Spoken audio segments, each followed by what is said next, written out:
Next हम start करेंगे defining schema के बाद। जो नेक्स्ट चीज़ थी वो थी contract class. Contract class basically आप एक तरह का समझो आपका कंटेनर है कॉन्स्टेंट्स रखने के लिए। कॉन्स्टेंट्स क्या चीज़ें थी जो कि आपने एक दफ़ा डिफ़ाइन कर दी, वो चेंज नहीं होती, ठीक है। तो जब हम स्कीमा की बात कर रहे हैं, ठीक है, तो क्या चीज़ आपकी कांस्टेंट बनती है? जो आपके टेबल के नाम था, जो कॉलम्स के नेम थे, ठीक है, जो आपके थ्रू आउट जो आपका है उसमें सेम रहते हैं, ठीक है। कॉन्ट्रैक्ट क्लास आपको सेम कांस्टेंट्स आपको अलाउ करती है कि आप थ्रू आउट जितनी भी क्लासेस हैं बाकी आपके पैकेज के अंदर, उनके अंदर इसको इस्तेमाल कर सकें, ठीक है। आपको ये भी अलाउ करती है कि आप अपना कॉलम नेम जो है वो एक जगह चेंज करते हो कॉन्ट्रैक्ट क्लास के अंदर, तो वो सारे के सारे जो आपके बाकी सारे हैं उसके अंदर बाकी जिधर जिधर आपने इसको इस्तेमाल किया होगा वहाँ ऑटोमेटिकली चेंज हो जाएगा। जैसे मैंने आपको इधर रिसोर्सेज का द स्ट्रिंग का मैंने बताया था कि स्ट्रिंग वेरिएबल का नाम हम एक जगह पे डिफ़ाइन कर देते हैं, ठीक है। तो एक जगह चेंज करने से क्या होता है, सारी जगह खुद ब खुद ही वो चेंज हो जाता था, ठीक है। नेक्स्ट आपके पास था कि अगर आपने ऑर्गेनाइज करनी है अपने कॉन्ट्रैक्ट क्लास को, तो आपको उसको किधर डिफाइन करना है, किस तरह से लिखना है, उसका तरीका देखेंगे, ठीक है। तो a good way to organize a contract class is to put definitions that are global to your whole database in the root level of the class. Then create an inner class for each table that enumerates its column. इसका क्या मतलब है कि आपने, मैं आपको इधर दिखाती हूँ, इस तरह से अपनी एक क्लास बना लेनी है, डेटाबेस क्लास, ठीक है, डेटाबेस कॉन्ट्रैक्ट क्लास, ठीक है। Public final class database contract class, आपने एक पब्लिक कॉन्ट्रैक्ट उसके अंदर एक कंस्ट्रक्टर अपना बनाया इनर क्लास, जो कि डेटाबेस कॉन्ट्रैक्ट क्लास के ही नाम से उसका कंस्ट्रक्टर आपने बना लिया, और उसके अंदर आप बेसिकली देखो क्या इम्प्लीमेंट कर रहे हो, अपने टेबल का नाम, कॉलम का नाम और ईमेल का नाम। अगर आप कॉन्ट्रैक्ट क्लास बना के करते हो तो फिर तो आप बहुत अच्छे तरीके से कर सकते हो, ठीक है। अगर नहीं करते तो फिर आपको क्या है, आपको ज़रूरी नहीं है कि आप ये बना के करो, बट ये एक जैसे गुड प्रोग्रामिंग प्रैक्टिस है कि आप अपनी कॉन्ट्रैक्ट क्लास बना लो और फिर ज़रा सा आपको किसी भी चीज़ में चेंज करना पड़ता है, तो यहाँ हम कॉन्ट्रैक्ट क्लास के अंदर चेंज करेंगे, वो सारे चेंजेस थ्रू आउट हर जगह प्रोपोगेट हो जाएंगे, ठीक है।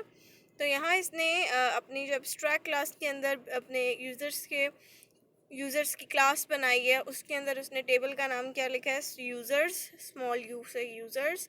कॉलम का फुल नेम जो है वो उसने नाम दिया उसको, ये जो आगे डबल कोट्स के अंदर लिखा हुआ है ये एक्चुअल नेम है, और जो स्ट्रिंग बना रहे हैं वो हम इस्तेमाल करेंगे, ये हम चेंज नहीं करेंगे, ये अब कांस्टेंट रहेगा। बट ये जो डबल कोट्स के अंदर हम लिख रहे हैं ये बेसिकली हम अपने टेबल का नाम, फुल नेम और ईमेल तीनों के नाम हमने लिख दिए हैं, ठीक है। तो ये एक्चुअल नेम जो है डबल कोट के अंदर है, बाकी तो वेरिएबल्स हैं जिनको हम जहाँ भी इस्तेमाल करना होगा हम कर लेंगे, ठीक है। नेक्स्ट आपके पास है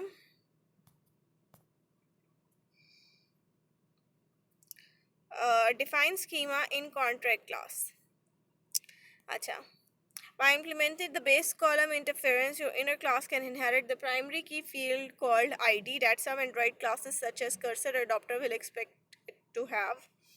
अच्छा, कुछ चीज़ें जो हैं जो आपकी इनर क्लास है वो खुद ब खुद ही इनहेरिट कर लेती है, जैसे आईडी वगैरह, ठीक है। देखिए आपने यहाँ पीछे आईडी का नाम नहीं रेफ़र किया था, बट आपने उसको बता दिया हुआ था कि वो प्राइमरी की है, ठीक है, आईडी। और आईडी जो है वो आपने नल नहीं होनी चाहिए, ऑटो इंक्रीमेंट होनी चाहिए, तो वो खुद ब खुद इसको कर लेगा, ठीक है। It is not required but it can help your database work harmoniously with the Android framework.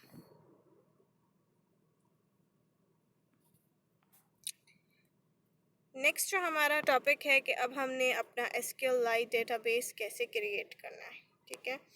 तो उसके लिए आपके पास जो मेन मेथड्स होंगे, ठीक है, जिसमें आप अपनी डेटाबेस को और उसके टेबल्स को मेंटेन और क्रिएट कर सकते हो, तो उसमें ऑन क्रिएट, अपग्रेड, डाउनग्रेड और ओपन।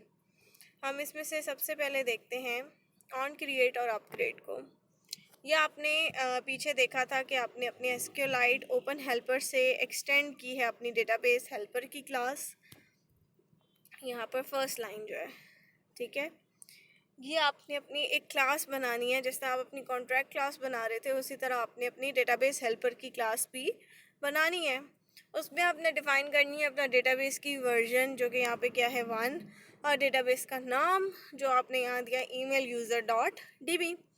ठीक है, फिर उसके बाद आपने क्या करना है, डेटाबेस हेल्पर क्लास के अंदर आपने अपना जो है बेसिकली ये जो आपकी डेटाबेस हेल्पर क्लास है उसके अंदर अपना एक कंस्ट्रक्टर बना लें, और उसको आपको ओवरलोड अभी ओवरराइट नहीं करने की ज़रूरत। आपने जो अपना ऑन क्रिएट है और ऑन अपग्रेड का मेथड है, ये आप ज़रूरत के हिसाब से करते हो। ऑन क्रिएट तो ऑब्वियसली अगर आप डेटाबेस बना रहे हो तो आप इसको ओवरराइड करोगे ही करोगे, ठीक है। जबकि जो आपका ऑन अपग्रेड है उसके लिए आपको क्या करना पड़ता है, ऑन अपग्रेड के लिए आपको तब इसको अपडेट करना पड़ता है जब आपने कोई चीज़ चेंज की है, कोई वर्जन में चेंज आया है और अब आपको अपना डेटाबेस अपडेट करना है। वन बाय वन देखते हैं इनको भी कि ऑन क्रिएट फर्स्ट टाइम ही इस्तेमाल होता है ऑब्वियसली, कि फर्स्ट टाइम जब आपकी डेटाबेस क्रिएट हुई है तो ऑन क्रिएट का मेथड इस्तेमाल होगा।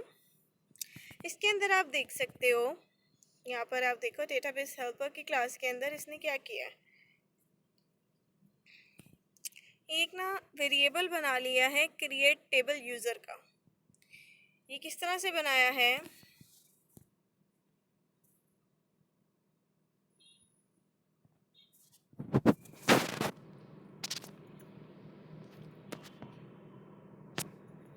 ये वाली जो स्ट्रिंग है इसको लिखने के लिए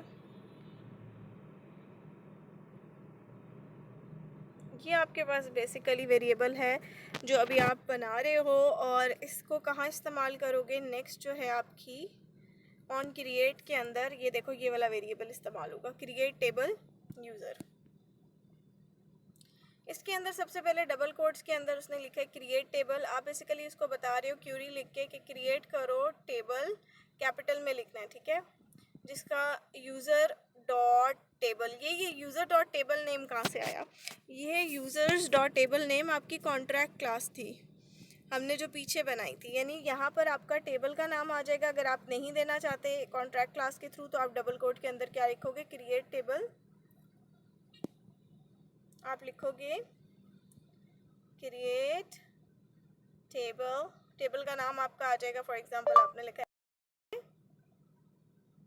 सी, ठीक है, प्लस आप डबल कोट में अगर आप यूज़र आईडी देते हो वो लिख दोगे। आगे जो भी आपने ये स्ट्रिंग है बेसिकली ये आपने अपने डेटाबेस के अंदर पढ़ी होगी, ये टेबल क्रिएट कर रहा है जिसके अंदर आपके पास जो है टेबल के अंदर मुख्तलिफ कॉलम्स भी हैं, ठीक है, और फर्स्ट कॉलम आईडी है, दूसरा कॉलम फुल नेम है और ईमेल है, ठीक है। ये हमने एक स्ट्रिंग लिख दी है और ये स्ट्रिंग बेसिकली क्या है, एक क्यूरी है जो टेबल क्रिएट करेगी। अब ये जो क्यूरी आपने बना ली थी, अब इसको आप ऑन क्रिएट के मेथड के अंदर लिखोगे यहाँ पर db.excelSQL, और उसके अंदर आपने अपनी ये क्रिएटेबल यूज़र्स की क्यूरी लिख ली है, ठीक है। इसके बाद नेक्स्ट आपके पास था ऑन अपग्रेड। जब भी आपकी कोई वर्जन चेंज होती है, यहाँ फॉर एग्जांपल आपको दिए कि android system you indicate to android system the database has been upgraded by changing the version number of the database. आपने वर्जन नंबर उसका चेंज किया। यहाँ पर आप शुरू पे देखो दो वेरिएबल्स ऊपर लिखे हुए थे, एक डेटाबेस की वर्जन नंबर और डेटाबेस का नाम, ठीक है। वर्जन अगर उसकी 1 थी और वो 2 हो गई है या 2 से 3 हो गई है तो अब आपने उस चीज़ को हैंडल करना है।